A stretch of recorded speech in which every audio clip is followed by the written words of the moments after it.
Pair of closely watched earnings after the closing bell this evening. First up, Dow component and tech bellwether Intel, which beat Wall Street estimates. The chipmaker earned profits of just about $3 billion, pulling in 58 cents a share compared with forecasts of 53 cents a share. Revenue right in line with expectations. Seema Modi has been looking through the numbers. Seema, welcome. What is the most important thing investors should take away from Intel's numbers? Tyler, the takeaway here is that Intel was able to beat Street expectations and deliver solid earnings by primarily controlling costs during what is a very weak PC environment. So cost controlling, finding a way to maintain expenses, that's what has led to this expansion in gross margins. All right, Seema, don't go away. We also heard from Yahoo after the market closed. The internet company earned 34 cents a share. That beat estimates by a penny, but revenue came in at just over $1 billion. That's down 5% compared to a year ago. So, Seema, what's the big takeaway on Yahoo's quarterly report? Susie, the big takeaway here for Yahoo is that its user base continues to grow with more than 800 million monthly users on Yahoo, which is up 20% over the past 15 months. Yahoo CEO Marissa Mayer says this is a meaningful increase in user engagement and traffic. The question now is, can the company find a way to fully monetize this audience? Display and search ad revenue did come in lower year over year. Seema Modi, thank you very much. And joining us now to talk more about other tech earnings is David Garrity, a principal at GVA Research. David, welcome. Good to have you with us. Very quickly, give me A, B, C, D, E, F grades for Yahoo and Intel, and then I want to pivot you to Google. Intel comes away with a B grade, actually maybe a B plus, to the extent that they're sort of navigating this weak PC environment. If we look at Yahoo, we have to give them probably an A minus to the extent that their audience is starting to grow. And the real challenge now for Marissa Mayer, the CEO, is how to monetize this larger audience. All right, let's look forward to Google. What do you expect there? I think it comes out on the 17th. Yes, Google out after the close on Thursday. We're looking for some weakness as far as revenue growth is concerned. They've been doing some things to improve their search quality, which may have slowed activity in the third quarter. But we think that investors should look forward to the strong year-end holiday shopping season, which is typically in the fourth quarter where the company gets their best results. And then we have Microsoft coming out next week. Tell us what you're expecting there. And this has been a really volatile year for Microsoft stock. Is it a buy at 34? At 34, we think that Microsoft is still very attractive. There are a number of things that actually work in Microsoft's favor fundamentally. First and foremost, the growth in terms of cloud computing. Microsoft is coming in as a very strong contender in that area, very strong reception for their products, Azure and Office 365.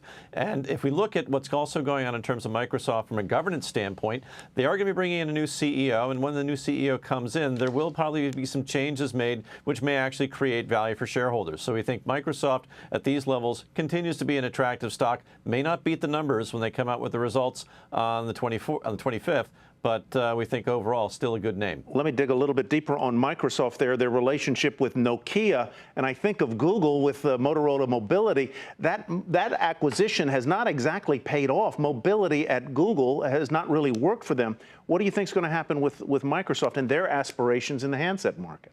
Well, I have to look at the reasons why the companies are making the acquisitions. Yes, and they did get into the handset business, both at Google and obviously here at Microsoft with acquiring Nokia. But there was also acquired a fairly substantial portfolio of intellectual property or patents, which both of them are using to grow their base business. And from the standpoint of looking at Microsoft, they do have a devices and services strategy. They do need to be putting their product more in the hands of consumers, especially as consumers are starting to move towards mobile forms of computing, smartphones and tablets. Now, granted, Nokia not necessarily a powerful name as far as smartphones are concerned, but one would argue that the combination of a very strong brand such as Nokia globally, if we look into the developing markets and given Microsoft's technology innovation, could lead to some very interesting upside over the next 3 to 5 years. All right, we can't talk about tech without bringing up Apple. I know you've been recommending it for quite a while now. The stock crossed over the $500 mark briefly today. What do you think of Apple at this point, and what do you think about the stock as well? I think Apple at this point, you do have the new iPad that's going to be coming out.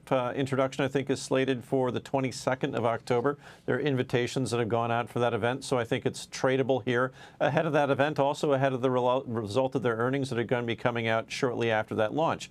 At $500 a share, Apple certainly, one of the least expensive stocks among the tech sector, and also from the standpoint of one looks at their balance sheet, one company that's certainly able to continue to reward shareholders not only in terms of dividend increases, but may also possibly consider increasing their buyback as well. And we do have activist investor Carl Icahn, who is talking with management and certainly finding support from other institutional investors in this respect.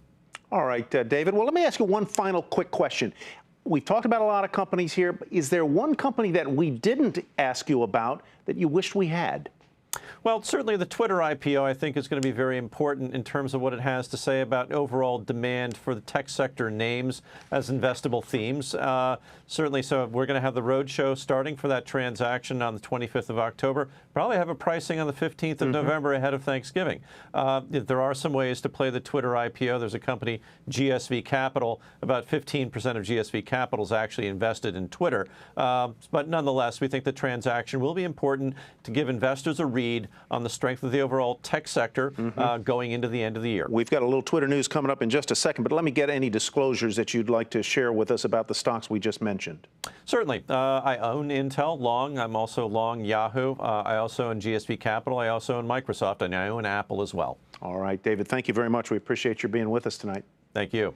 And as promised, a little Twitter news here. David just mentioned Twitter has now chosen an exchange to list on. According to a filing, the social media giant plans to list its shares on the New York Stock Exchange, not the NASDAQ, and the ticker symbol will be TWTR. You can figure out how they figured that one out, right, Susie? Really smart time.